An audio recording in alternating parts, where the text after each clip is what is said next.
ያንቺ ጉዳይ አይመለከተኝም ማለት አይደለም። እንደሱ ማለት እኮ አይደለም። ባልወልድሽም እኔም ሴት ልጅ አለኝ። ጉዳትሽም ማየት አልፈልግም። ፍላጎትሽ ከሆነ ግን ጣልቃ አልገባም። ምን እያሉ ነው ትዬ? ባለፈው ነግሬሻለሁ፣ ግን ዛሬም ልድገምልሽ። አንተ ነህ ጭራሽ ለፍቅር ግንኙነት የሚሆን ሰው አይደለም። እኔ ምንም እየገባኝ አይደለም። አሁን ሽልማት ብልሽ አና ከአንተ ነጋ ያላችሁ ግንኙነት ምንድን ነው? አንተ ነህ ማን ነው ትዬ? እኛ ቤት መጥቶ የነበረው እንደውም ተጠንቀቂ ምናምን ያልኩሽ ልጅ ነው። አረ ምንም ግንኙነት የለንም ትዬ። ሀና እኔ እናትሽ ስላልሆንኩኝ የአንቺ ጉዳይ አይመለከተኝም ማለት አይደለም። እንደሱ ማለት እኮ አይደለም። ባልወልድሽም እኔም ሴት ልጅ አለኝ። ጉዳትሽም ማየት አልፈልግም። ፍላጎትሽ ከሆነ ግን ጣልቃ አልገባም። ምን እያሉ ነው ትዬ? ባለፈው ነግሬሻለሁ፣ ግን ዛሬም ልድገምልሽ። አንተ ነህ ጭራሽ ለፍቅር ግንኙነት የሚሆን ሰው አይደለም። እኔ ምንም እየገባኝ አይደለም። አሁን ሽልማትህን ልስጥህ መሰለኝ። የምን ሽልማት? በምሳ ብቻ የምንለቀቅ ነበር የመሰለህ? ምን እያልሽ ነው ወይዘሮ ሜላት? ና ወደ ሶፋ። እኔ ምን ነው ሶፋ አይመችም እንዴ? አረ እንደሱ ሳይሆን ና እባክህ ተቀመጥ። ወሬ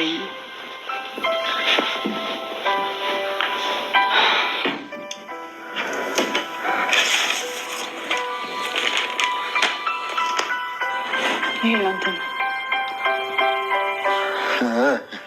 ይሄንን ነው እንዴ? የደሞዝ ጭማሪ ነው ለካ። እኔ እኮ ሌላ መስሎኝ።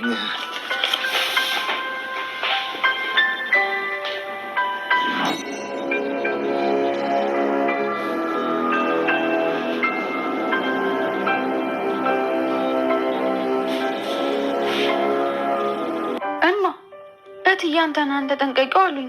ቆይ አንተ ነህ ይህን ያህል ክፉ ሰው ነው እንዴ? ለምን ጠየቅሽኝ? ማለቴ አንተ ነህ ትፈልጊዋለሽ እንዴ? ለምን? ለፍቅር ነው። እንዴት ነው እንደዛ የምታስቢው?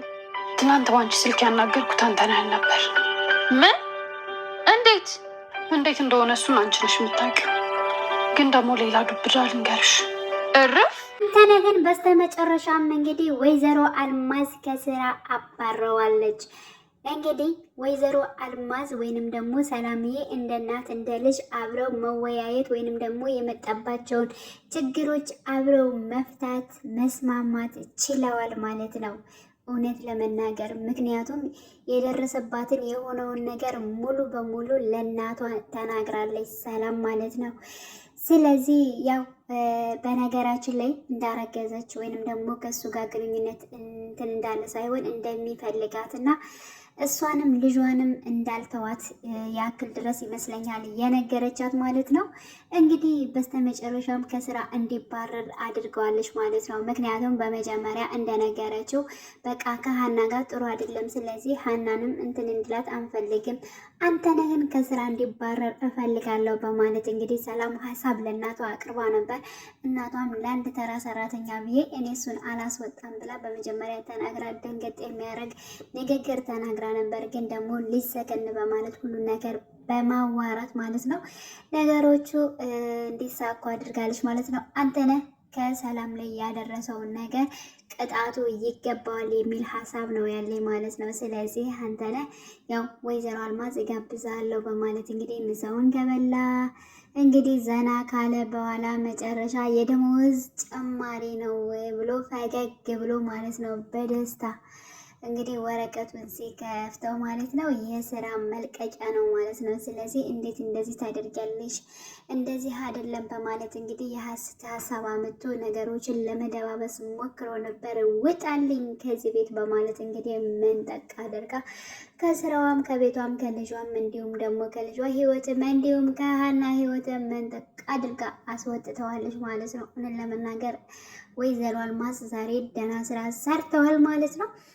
እንግዲህ ሌላው ደግሞ አሴር ነው። አሴር እጅግ በጣም መጨረሻው ፓርት ላይ ያሳዝናል ማለት ነው። ፍቅር እህቱ የእንጀራ የአባቱ ልጅ እንግዲህ ለምነው ነበር ከሱ እንዲርቅ፣ አባቴ በጣም ክፉ ነው፣ ሌላ መጥፎ ነገር ያደርስባል፣ እባክህን ራቅ ብትለው አልሰማትም ማለት ነው። እና እንግዲህ በጣም መጥፎ ነገር ደርሶበታል ማለት ነው። እንግዲህ ሀናንም አግኝቶ እጅግ በጣም እንደናፈቀችው እሷም ደግሞ እንደናፈቀችው በጣም አመስግናለች።